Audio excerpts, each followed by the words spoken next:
ലോകത്തിലെ ആദ്യ ആയുർവേദ സോപ്പ് എന്ന പേരിൽ പ്രശസ്തമായ ചന്ദ്രിക സോപ്പിന്റെ കഥ ആരംഭിക്കുന്നത് 1940-ൽ കേരളത്തിലെ ഇരിങ്ങാലക്കുടയിലാണ്. ഈ സോപ്പ് മലയാളികൾക്ക് പരിചയപ്പെടുത്തിയത് പ്രശസ്ത ആയുർവേദ വൈദ്യനായ CR കേശവൻ വൈദ്യരാണ്. അദ്ദേഹം ശ്രീനാരായണ ഗുരുവിന്റെ ആശയങ്ങളിൽ പ്രചോദനം ഉൾക്കൊണ്ട വ്യക്തിയായിരുന്നു.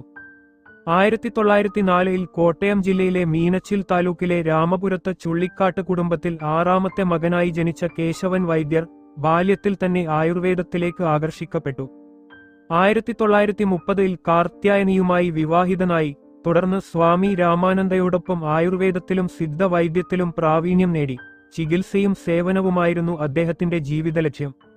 1940-ൽ ഇരിങ്ങാലക്കുടയിൽ ചെറിയൊരു നിർമ്മാണ യൂണിറ്റിൽ ചന്ദ്രിക സോപ്പ് നിർമ്മാണം ആരംഭിച്ചു. തുടക്കത്തിൽ ത്വക്ക് രോഗങ്ങൾക്കുള്ള ആയുർവേദ ചികിത്സാ സോപ്പായാണ് ഇത് വികസിപ്പിച്ചത്. കാലക്രമേണ ആയുർവേദ വിദഗ്ധർ മാത്രമല്ല, ആധുനിക ഡോക്ടർമാരും ഇത് നിർദ്ദേശിച്ചു തുടങ്ങി.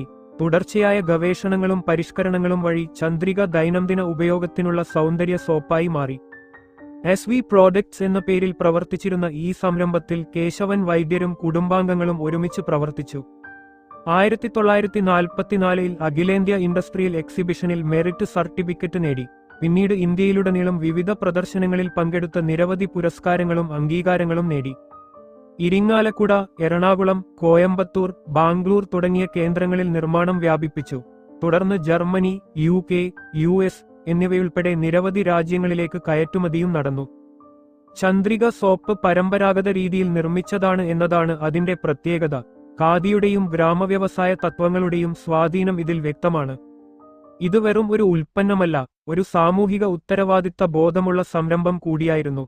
തൊഴിലാളികളുടെ ക്ഷേമത്തിനും സാമൂഹിക പ്രവർത്തനങ്ങൾക്കുമായി ലാഭത്തിന്റെ വലിയൊരു പങ്ക് വിനിയോഗിച്ച വ്യക്തിയായിരുന്നു കേശവൻ വൈദ്യർ. സാഹിത്യ സാമൂഹിക രംഗങ്ങളിലെ പ്രമുഖർ അദ്ദേഹത്തെ അഭിനന്ദിച്ചിരുന്നു. ഇന്ന് ചന്ദ്രിക സോപ്പ് ബാംഗ്ലൂർ ആസ്ഥാനമായ വെപ്രോ എന്റർപ്രൈസസിന്റെ ഉടമസ്ഥതയിൽ നിർമ്മിക്കപ്പെടുന്നു.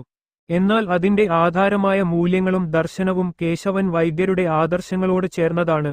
1999 നവംബർ 6-ന് 95-ാം വയസ്സിൽ കേശവൻ വൈദ്യർ അന്തരിച്ചു. ആയുർവേദത്തിന്റെയും സേവനത്തിന്റെയും മഹത്തായ പ്രതീകമായിരുന്നു അദ്ദേഹത്തിന്റെ ജീവിതം. ചന്ദ്രിക സോപ്പ് ഒരു വ്യവസായ കഥ മാത്രമല്ല, ഒരു സാമൂഹിക ദർശനത്തിന്റെ കഥ കൂടിയാണ്. ഈ വീഡിയോ നിങ്ങൾക്ക് ഉപകാരപ്പെട്ടെങ്കിൽ ലൈക്ക് ചെയ്യാനും ഷെയർ ചെയ്യാനും മറക്കരുത്.